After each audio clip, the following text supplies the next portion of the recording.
So my name's Russell Flick. I'm a communal property expert and author of the Ultimate Committee Handbook. And I'm also one of the partners. I'm Director of Property Management at Qualitas Property Partners in Cyprus. Passions is a difficult one to answer, but generally I'm always looking forward to challenges. I find challenges is what drives me to do what I do, whether that's professional or personal, whether I'm trying to combat a leader of a debtor group on a property that we're managing, or whether it's sailing through a particularly rough storm. It's the achievement of overcoming that is what kind of drives me to do what I do. Okay, so our job is to make it so when you get home, your building's clean, safe, elevators working, swimming pool's blue, so you can just enjoy living there. So what property management really is all the behind the scenes things that the property owners and the committees don't see. So these are the things that make the building run efficiently and properly. That can be anything from making sure that you've got a proper set of books for the development that are accurate, transparent, produced on time by an accountant that actually knows how to do a set of books on proper software rather than just Excel spreadsheets. It can be putting together maintenance plans to deal with long and short-term maintenance for the building, budget planning, budget monitoring, all of those things to make sure that the building is operating efficiently and properly. That is what property management is, and that's what the difference is between property management and property maintenance.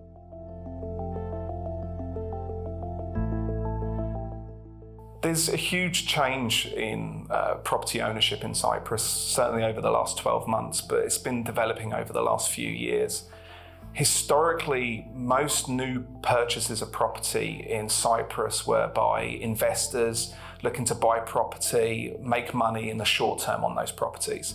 So the resale market. And when you're reselling a property, the focus is very much on that short term.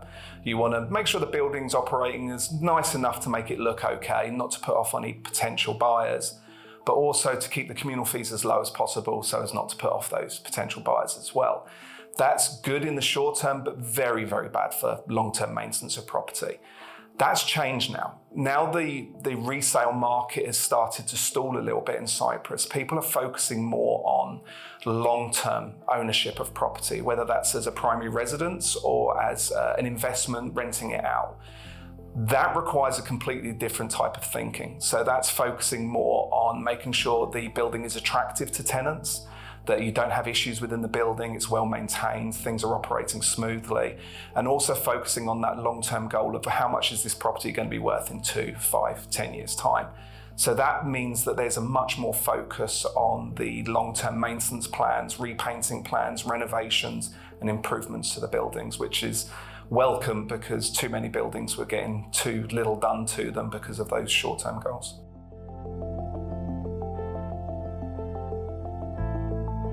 Oh, this is something I could talk about for hours, but the biggest problem we have in Cyprus is there is no regulation for property management, none whatsoever. The only legislation that's out there is controlling about the property owners, the committees, all the onus is on the committees. What this means is anybody can suddenly turn up one day and say, I'm a property manager, and put themselves in charge of millions of euros of other people's properties and high-risk facilities like pools and gyms and spas and so on. And this has led to some really bad practices in the property management industry in Cyprus. As I said before, property maintenance is one thing, property management is another. You need a set of expertise, skills, and resources to properly manage a building. And a lot of people have found they haven't achieved that. They've been charged high prices just for somebody that's put a cleaner and a gardener on site. And this has created a really bad reputation for property management in the industry. So the first thing that we have to achieve and persuade potential clients is we're not like that. We're a completely different type of company. And we have to break down those barriers initially to show that actually what we bring to the table is different to what they may have experienced in the past. And it's actually an investment to have a good property manager on board rather than a cost. So that is probably what we find is our biggest challenge at the moment, is just kind of breaking those initial barriers with people and actually persuading them that, things are different now. There is a big change in the industry.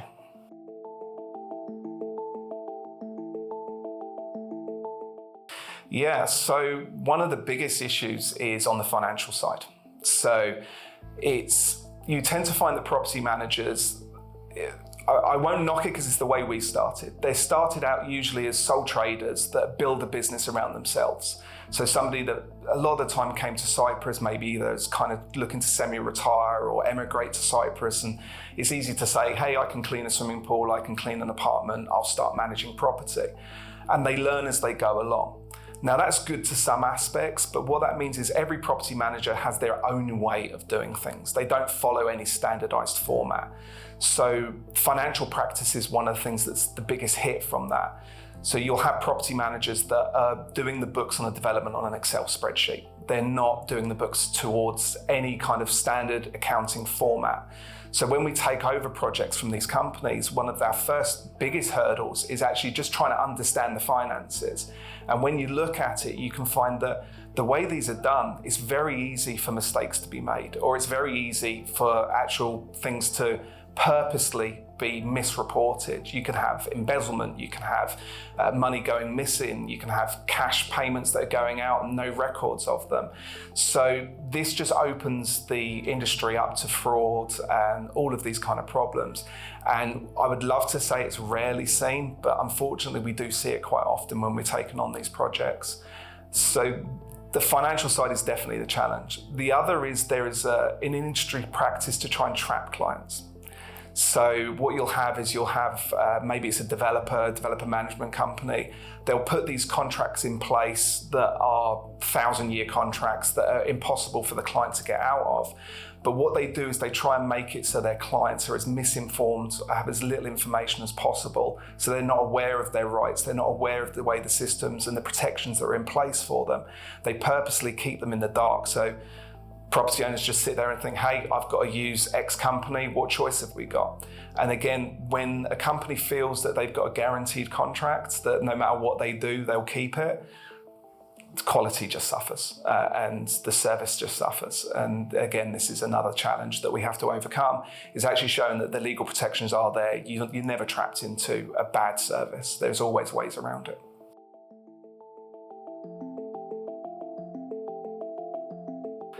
So this is one of the benefits of actually coming from Qualitas, in the fact that we originate and we still operate in Ireland. Ireland is one of the most highly regulated property management markets in Europe. And because of this, it has a lot of strict rules and requirements on ethical standards, financial conduct, the way that buildings are managed, and there are strict penalties for property managers who don't follow these requirements. There's also requirements for licensing and training similar to accountancy, legal, real estate, and so on. Now, when we brought these practices over to Cyprus, we follow the exact same protocols and procedures with our Cypriot properties as we do the Irish properties. So we already have all of these codes, conducts, ethical guides built into the core foundation of our company. And this makes us very honest, very ethical, but also very efficient at what we're doing. We're able to manage a large portfolio of property efficiently because we follow these standardized practices, because our financial accounts are produced to an FRS 102, which to a non-accountant, it's a standardized format for accounts. What this means is anybody that's got accounting training can read these books and easily identify and analyze them. So it just makes us stand out from the marketplace.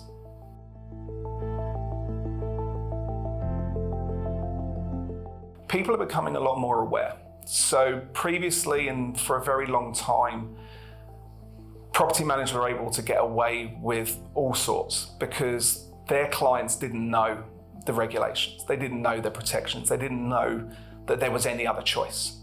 This has changed. This is actually one of the reasons why I originally published my book and I publish articles online. It's just to educate and make sure that property owners are aware of those rights. And this goes back to what I mentioned before, that one of our biggest challenge when we were first talking to property owners is we're having to overcome and show them that, yeah, they can change property management company if they wish to. Yes, they don't have to put up with bad practices. And I found rather than constantly having to deal with these objections at that time, I'll put some information out there so owners can just find it, read the information, learn what their rights are. Now, this has made it a lot more challenging for those bad operators in the industry because they're finding that their clients are objecting to these bad practices. And so this is something that has generally evolved the marketplace in Cyprus. There's a lot more people out there that are providing quality levels of service. Not quite Qualitas levels, but quality levels of service. So it's definitely made it a lot nicer to operate, that people are actually asking the right questions. When we go and put a tender in, people are asking the questions we would love them to ask. You know, things about how do you do your books, what financial protections are, where's our money held. All of these questions you would expect property owners to always ask. But it's only recently in the last couple of years we're finding that we're actually getting proper vetting of providers from committees, which is a welcome change.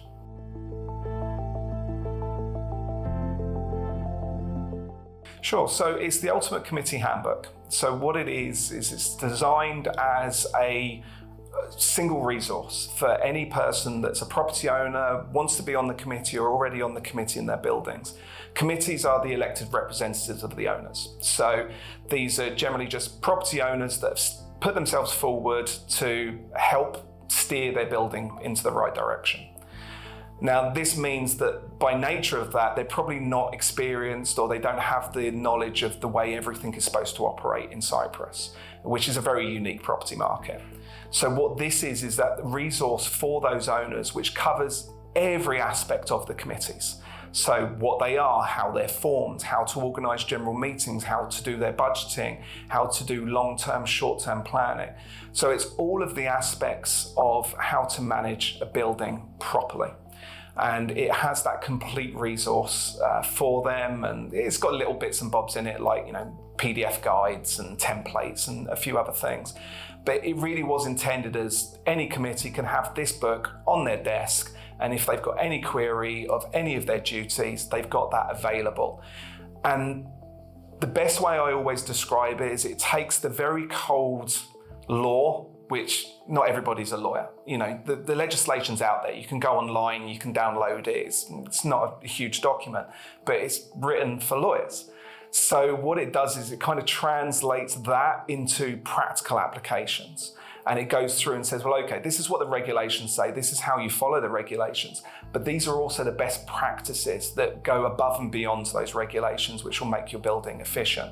And as I say, it's really intended to the property owners, but actually I find that most people buy it. I get people that are purchasing it from property owners, other property managers. I don't mind that. I can train them. I'm happy to do so.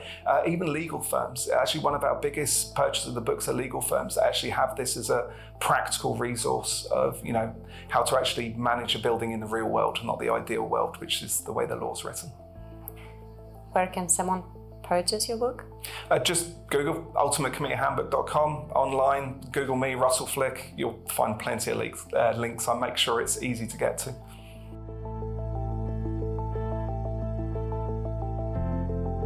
So the unique things about the Cyprus property market is made up primarily because of the property ownership. So Cyprus, by its very nature, has a very diverse group of property owners. You have a mix of resident owners, local owners and Cypriot owners, but you have property owners from all countries around the world, different markets, different owners that are used to different ways of doing things. So you have this mixing pot of ideas and thoughts, and all of these people come to the island, they buy property, they start companies, and they all want things to operate the way that they're used to operating. So it means it can also be a bit fractured. So you can find that when you approach a building, one rule for one building doesn't work for every other building. Every building in Cyprus has to be treated uniquely based on the makeup of its property owners, the ideas, the goals of the committee. And so you have to be ready to change what you're doing. You have to be ready to be flexible in the way that you manage those buildings. Because if you just try in and take an off-the-book approach to property management in Cyprus, it just won't work. This is why it's very rare to have foreign companies that are operating management in Cyprus, because they expect it to be the exact way it is in the country they come from. And as soon as they get on the island, they realize it just doesn't work here. So this is why local property management works well in Cyprus.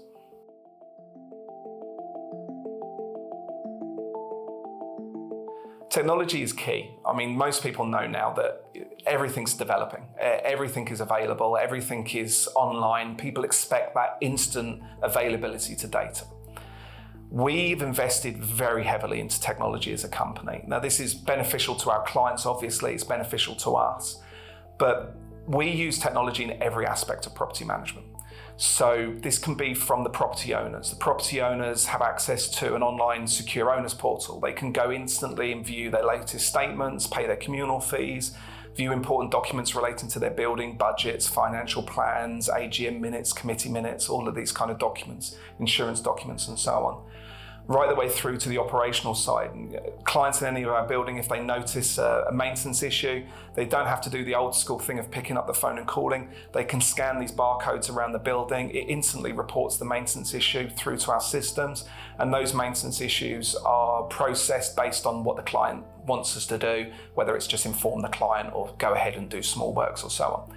And all of that is tracked from beginning to end. The technician gets the work report, they go to site, their GPS stamped in, GPS stamped out, photos, full work reports produced, which provides that level of trust and accountability. So if we bill for an hour of labor, the client knows they've received it.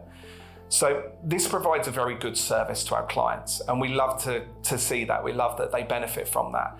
But in practicality, it's also good for us as a company as well.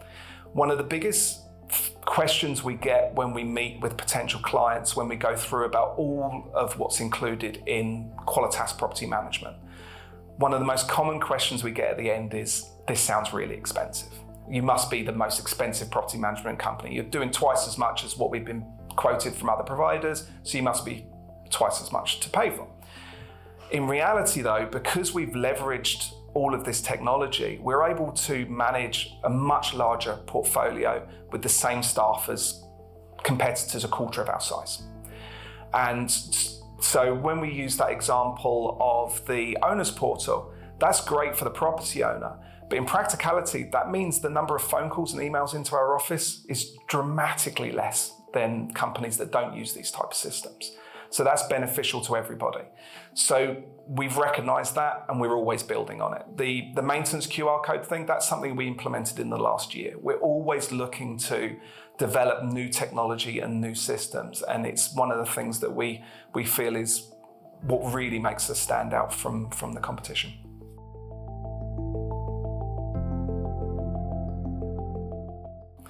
Yeah, this is a topic I like a lot in regards to sustainability. Again, it's beneficial for the client and it's beneficial for the property owner as well. So everybody knows now the focus is on keeping costs down. Like inflation and energy costs have skyrocketed. So even people that claimed to not care about sustainability and environmental impact in the past, they now care about it because it's affecting their pockets. They're having to pay those big electric bills, which is usually one of the biggest expenses of any building. So as a company, we generally have quite a sustainable ethos in our offices, in our vehicles, everything from going to paperless and using tablets rather than notepads, and out in the field, technicians, all of our technicians are scheduled to minimize travel time and fuel costs and all these kind of things. But actually for our clients, it's even simple things like when we take on a new building, the first thing we do is an energy audit. So we send a qualified technician to the site, they go through the building and they look for places where there's inefficiency. Maybe the pool pump timers are set incorrectly or the wrong type of bulbs are being used in the communal areas. So this kind of holistic approach to the buildings. This is great for the environment, but in practicality, our clients primarily care about cost. It's great for them as well because it keeps their utility costs down. It keeps that money inside the building's bank account rather than to the Electricity Authority of Cyprus. So, these kind of sustainables work hand in hand that, clients are willing to do those things because they know it's actually cost reduction in the long run.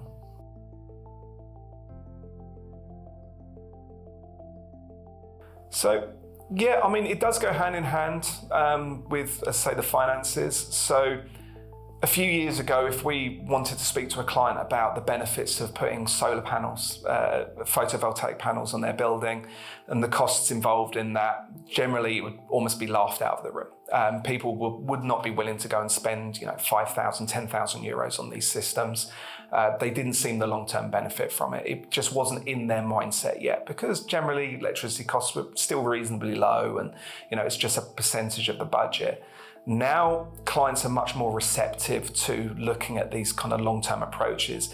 Short-term costs, long-term savings, even things like replacing bulbs with LED bulbs, replacing bulbs with non-stealable bulbs. You'll be amazed that a lot of residents in buildings think the corridor is like the supermarket. They need a smoke alarm battery or a bulb, they just nip out into the corridor and borrow one. So you swap it out with a fitting where it's got a fixed bolt, so it can't be removed. These little things keep costs down, keeps purchasing down, wastage down, all of these kind of things. And when we speak to clients, they're actively listening to this now. They're taking on board the ideas and putting these plans in place. And it's nice to see that kind of approach now. And this is, again, what I mentioned is the focus on long term rather than just the short term in buildings. Residents and committees are seeing the benefit of not just planning for the next 12 months, but planning for the next 5-10 years. And, so they're much more willing to, put that photovoltaic system in, which might take 3 years to recoup the cost back, but it's going to provide 15 years of free electric. So, they're a lot more receptive to those kind of ideas.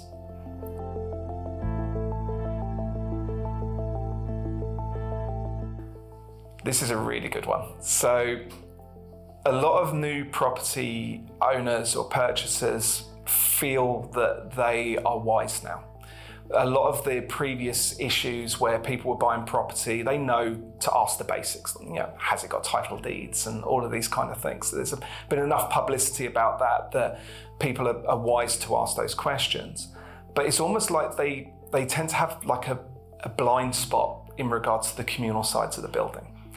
So you would think that when a property owner purchases a building, they would expect their lawyer or their estate agent to do due diligence on the building and ask all the questions. And like in Ireland, you have a requisition. If you want to sell a property, you have to provide a pack to the potential buyer, which has all of the information, not just about the property, but about the building, the legality of the committee, or they call them directors and companies over there, but all of those things. That doesn't exist here. So it's based on knowing what questions to ask. And property owners rely on the experts they hire to ask these questions.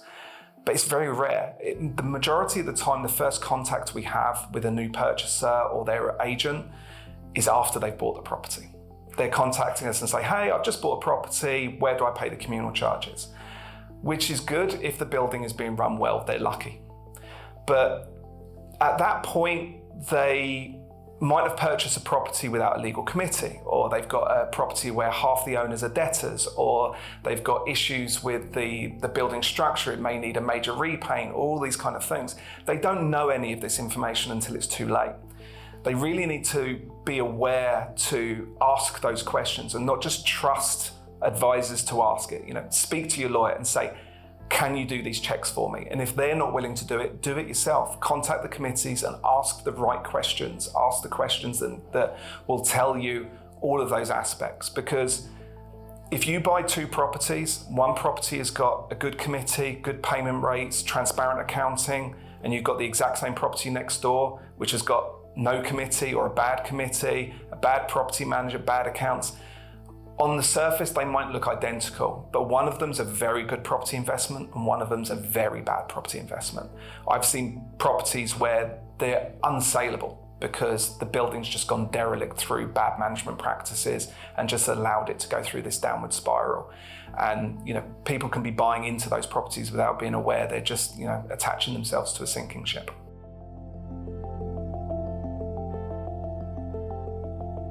That's a hard one to answer because there's quite a few questions you should ask. But generally, first thing is ask about the committee. So do they have a legal committee? And a legal committee is the key thing. Owners can't just stand around by a swimming pool and suddenly call themselves a committee. There's a set legal process they have to follow. And if they don't follow a single one of these steps, they're not a legal committee, and that can cause the whole thing to come down like a house of cards. You find out when you're taking legal action against a debtor 5 years later that you lose the case because of some minor misstep in the way the committee was set up. So that's the first thing, is just, does it have a legal committee? The next one is relating to the finances. Are they transparent? Are they accurate? Are they produced by somebody qualified to produce them? So, not on an Excel spreadsheet or a back of a pad, actual formal set of accounts. They should be, by law, published quarterly, but come on, a company's gonna do their finances monthly, so you should be able to produce monthly accounts. So that's the other aspect. And then the big question is what are the short and long-term plans for the project? So are there any major maintenance issues that are outstanding? Is there a bioplant sewage system that is broken down and is likely going to cost 40,000, 50,000 euros to repair and has not been funded? Or, do they have a long-term repainting plan or elevator replacement plan? What are their finances like is a key one in general, but the maintenance plan, if you ask a development what their long-term maintenance plan is, you'll figure out very quickly whether they've actually got one or they haven't and they're just making it up. And that will tell you how they approach the management of their buildings. An extra one as a little bonus is definitely the financial status of the project. What percentage of owners are non-payers? There's no breach of GDPR to give out this information to a prospective buyer. You're not asking for the names and numbers so you can go knocking on their doors. You just say, okay, out of the 100% of ownership, what percentage are defaulting? Because that can make a huge difference as well. And what's being done about these defaulters? Are they uncollectible units? Are they bank repossessions? All of these kind of aspects. You need to understand the general finances of a project. Is there a positive cash flow balance? All of these kind of things. How are communal fees issued? So these are the general scope. You need to know, do you have a committee? Are they legal? What's their approach in regards to long and short-term maintenance? And what's the financial status of the project? If you ask those three questions, you'll very quickly understand whether you're potentially buying into a good project or a bad project.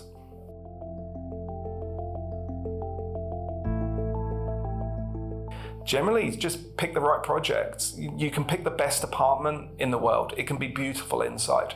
If all of a sudden the elevator stops working and the power goes out in the building because they can't pay their electric bills, your investment can just go down the pan very, very quickly. So it really is that aspect of just be an informed buyer. Make sure that you're asking the right questions and make that decision. Don't just focus on the apartment or the house in a complex. You're buying in as a percentage of the whole. You need to see the building as a whole, not just the apartment. If property owners had that kind of mindset, you would have a big change in the industry. Do you see any difference between commercial and residential properties? Does the same apply, the same challenges and same problems everywhere?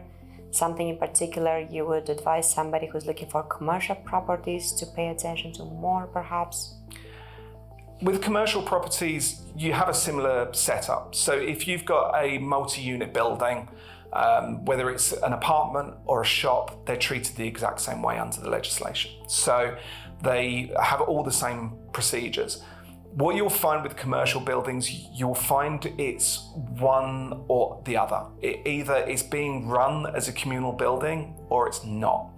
There isn't very much middle ground. If it's run as a commercial building, then you'll find that they will have maintenance plans and they will have all of these things in place and all the finances and making sure the building looks nice and is well maintained.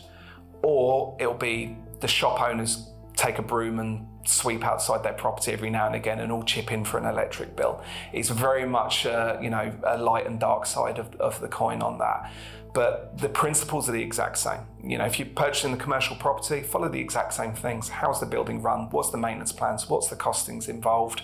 What are the long-term possibilities for this property? Because if you're running an office or a shop or something out of this building, if you've got clients and customers coming to a building that's in rack and ruin, that's not a good image for your company in the first place. So, it's just as important for you as it is somebody that's coming home at the end of a long day and just wants to make sure that they don't have to carry their shopping up 5 flights of stairs because the elevator's out. It's the exact same if you have a customer that's coming to your building, and the first thing they see is a rundown courtyard entrance to the building. You need to know, do you have a committee? Are they legal? What's their approach in regards to long and short-term maintenance? And what's the financial status of the project? If you ask those 3 questions, you'll very quickly understand whether you're potentially buying into a good project or a bad project.